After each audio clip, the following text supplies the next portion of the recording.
Now, modeling with calculus in part C is just based on the context of the problem. We are going to model the problem into the function by using the calculus. So when function is increasing or decreasing. In your book, you have a very good example which is solved. Check it also.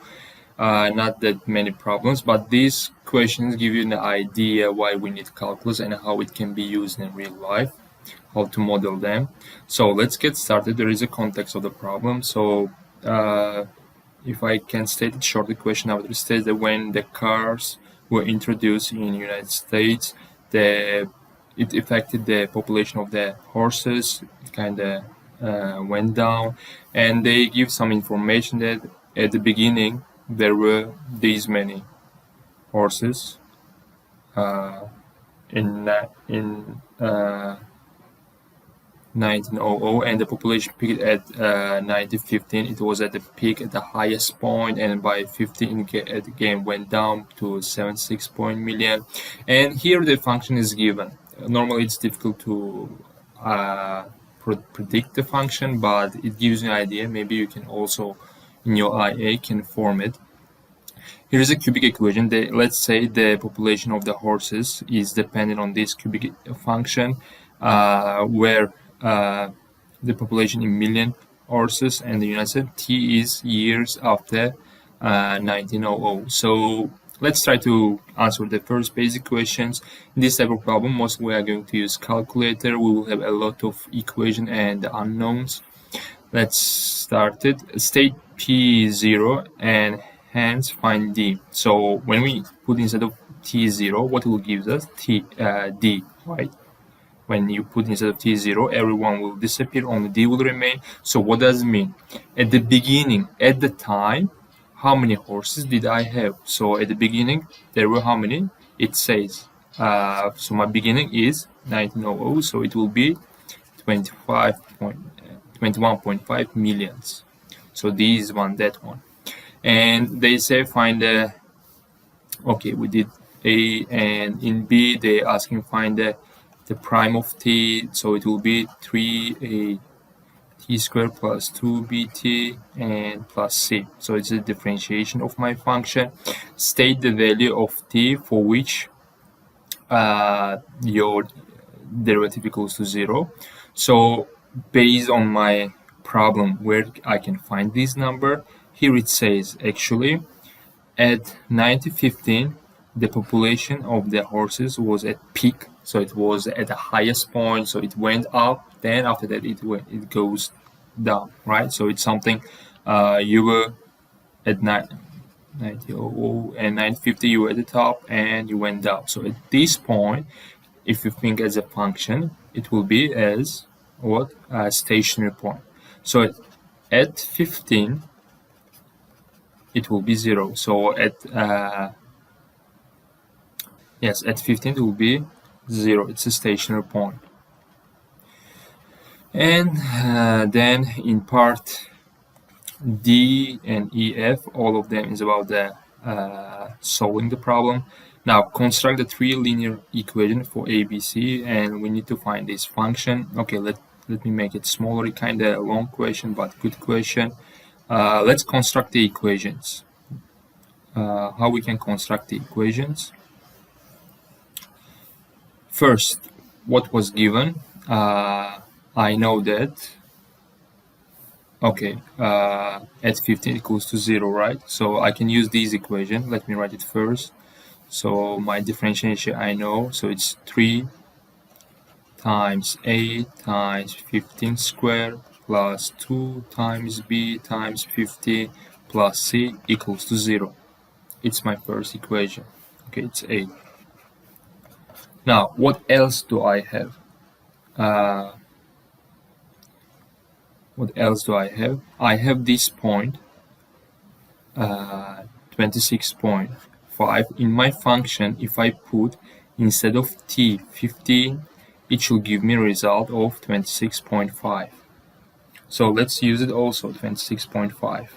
So instead of t in my function, if I put 15, so it will be a times 15 to the power 3 plus b times 15 to the power 2 plus C times 15 plus D, which we have already found, it's 21.5 equals to 26.5. So it's my second equation. And how about the third equation? What it will be? The third equation, how we can find the third equation? I need to also use this point. Can I use 7.6? The population at 15, the population decreases to 7.6. So when I put instead of t 15, okay, let's use this also information which is given in my function. If I put instead of t 15, what will be the result? It will be 7.6. So a times 50 to the power 3 plus b times 50 to the power 2 plus c times 50, it will be plus 21.5 equals to 7.6. So I have three equations with three unknowns. Based on this one, we can find what's A, B, and C is. So how we are going to find it? By using, of course, calculator. I will just input in the calculator. Where will we go? Equations. Okay, let's go into the equations. And we are going to use simultaneous equations, F1. How many unknowns we have? 3 unknowns. So here I have to input, look at the above equation like this, A, B, C, and for the result. So what's the coefficient? Okay, let's put the first one. What's the coefficient of A in the first one? It's 225 plus 675. So you can simplify it, 675. It's my first one. 30 for the B, and for C, what do we have? Just 1, and the result is 0 itself. Okay, for the second equation, we did it with the first one. For the second equation, what do we have? 15 to the power 3. Is it 15 to the power 3?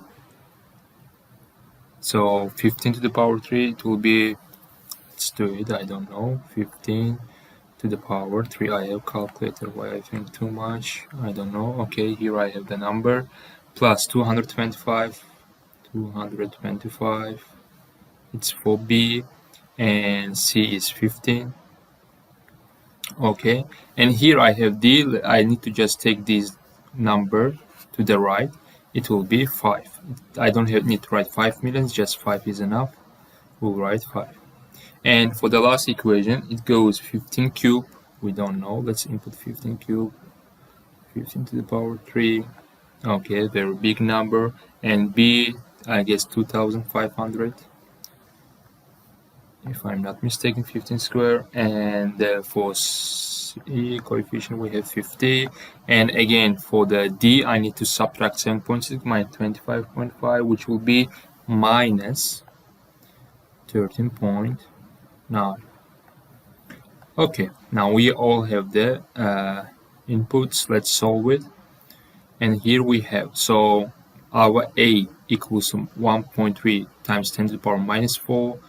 B equals to, B, it's not 3 significant figures. If I go down here, I can make it 3 significant figures.